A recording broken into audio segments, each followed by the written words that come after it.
Assalamualaikum warahmatullahi wabarakatuh. Perkenalkan, nama saya Armin Andriani, NIM 19026016, Prodi Informasi Perpustakaan dan Kearsipan, dengan mata kuliah Preservasi dan Konservasi dari Universitas Negeri Padang.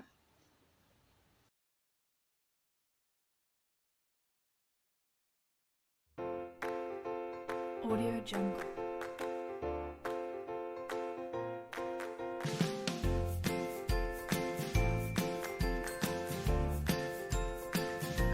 Audio Jungle.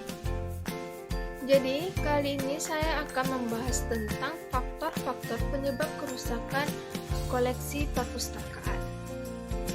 Ada dua faktor, yaitu yang menyebabkan kerusakan koleksi perpustakaan. Yang pertama, faktor internal terbagi atas karakteristik koleksi. Yang kedua, faktor eksternal terbagi atas lingkungan, manusia, bencana alam, dan biota. Audio Jungle. Yang pertama, saya akan menjelaskan tentang faktor internal. Proses pembuatan kertas dilakukan secara mekanik dan kimiawi. Hal yang terjadi pada glue of paper adalah kemerosotan atau kerusakan kualitas kertas dan penghilangan warna pada kertas. Aspek yang biasanya melekat pada faktor karakteristik kertas dan tidak bisa dihindari oleh pengolahan perpustakaan seperti asamnya, senyawa, lem untuk merekat, lignit, dan tinta yang digunakan. Selanjutnya, senyawa asam. Kertas tersusun di senyawa kimia yang lambat laun akan terurai karena tinggi rendahnya suhu maupun kuat lemahnya cahaya yang menerapkan koleksi. Jadi, semakin tinggi kandungan asam pada kertas, maka semakin tinggi kertas itu akan semakin cepat rapuh. Selanjutnya, perekat. Kekuatan kertas tidak berpengaruh pada perubahan suhu asalkan perubahan tidak terlalu ekstrim. Maka kondisi ini justru akan besar pengaruhnya terhadap kerusakan kertas, karena kertas akan mendorong dan meregang secara bergantian. Apabila terjadi berulang kali, maka akan menyebabkan putusan ikatan rantai kimia pada serat selulosa sehingga koleksi menjadi cepat rusak. Sejalan dengan usia kertas yang semakin usang, maka kekuatan kertas juga semakin menurun. Apalagi adanya reaksi fotokimia dan reaksi antara selulosa dengan bahan adiktif yang menjadi penyebabnya. Selanjutnya, lignin. Aspek lignin yaitu berpengaruh pada kualitas kertas. Lignin merupakan zat yang banyak terkandung pada serat selulosa pada kayu. Jadi, kertas koleksi yang banyak mengandung zat lignin, maka imbasnya dapat berubah warna kertas dari putih menjadi kuning kecoklatan, yang kemudian secara beransur-ansur menjadikan kertas semakin lapuk. Selanjutnya, tinta. Permasalahan ini terkait tinta juga menjadi penyebab tersendiri dan tidak bisa dihindari karena tinta merupakan kandungan utama pada tulisan kertas. Tinta tulis saat ini bisa digunakan adalah jenis tinta yang campurannya dengan besi yang mengandung ferrosulfat.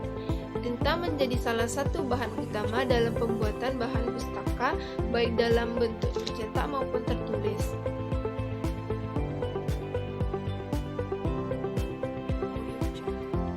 Yang kedua, faktor eksternal. Ada beberapa faktor yang menyebabkan lingkungan ini, yaitu cahaya, debu, suhu.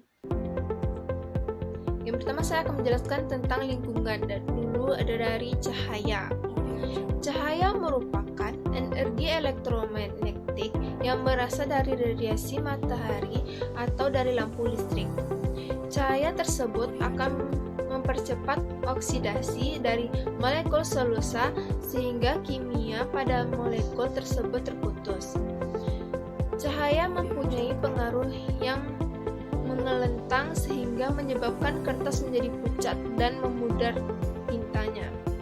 Bahwa kerusakan koleksi karena cahaya sangat tergantung dari panjang gelombang dan waktu pencahayaan semakin kecil. Panjang gelombang dan makin kecil, makin lama waktu pencahayaannya, koleksi semakin cepat rusak. Selanjutnya debu. Pencemaran udara juga merusak koleksi. Intinya semua bahan pencemar terkandung dalam udara dapat membahayakan bagi koleksi.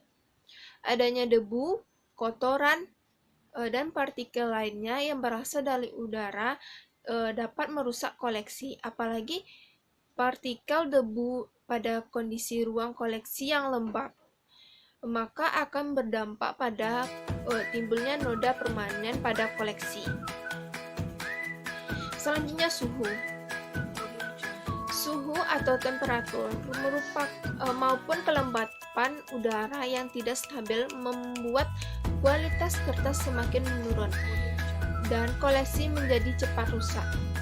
Jika terlalu dingin, maka kertas cepat berjamur karena kelembapan, atau sebaliknya justru mudah rapuh karena terlalu panas.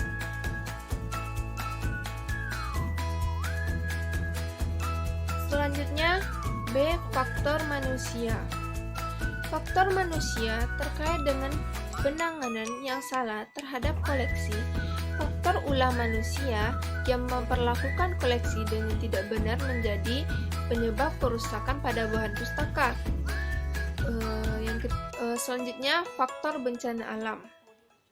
Bencana yang disebabkan oleh faktor alam, misalnya banjir, gempa bumi, tsunami, gunung meletus, badai, angin puting beliung, gerakan tanah atau longsor, dan lain sebagainya.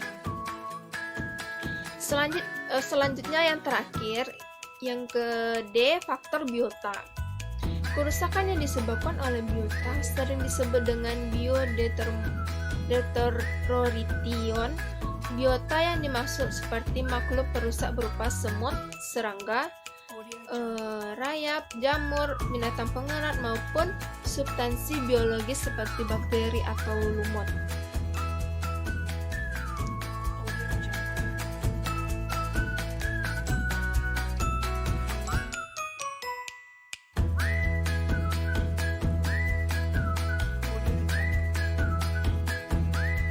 Kesimpulan dari video ini, upaya memberikan perlakuan secara tepat pada koleksi perpustakaan agar terhindar dari kerusakan perlu menjadi prioritas.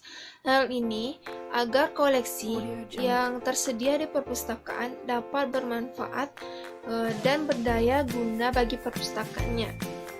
Faktor-faktor yang menyebabkan kerusakan koleksi perpustakaan adalah karakteristik koleksi, lingkungan, manusia, bencana alam, dan biota. Upaya pelestarian koleksi perpustakaan harus menjadi program kerja pustakawan dan pihak manajemen pustakawan. Cara memperbaiki koleksi yang rusak sangat tergantung pada tingkat kerusakan dan faktor penyebabnya. Tujuan dari perlunya mengidentifikasi faktor-faktor penyebab kerusakan koleksi perpustakaan adalah memudahkan untuk menganalisis kebutuhan pelestarian koleksi dan merencanakan penanganan selanjutnya. Upaya menyelamatkan nilai kandungan informasi maupun penyelamatan fisik koleksi. Sampai di sini dulu materi pertama untuk UTS yang saya sampaikan tentang faktor-faktor penyebab kerusakan koleksi perpustakaan. Maaf bila terjadi kesalahan ucapan. Terima kasih. Assalamualaikum warahmatullahi wabarakatuh.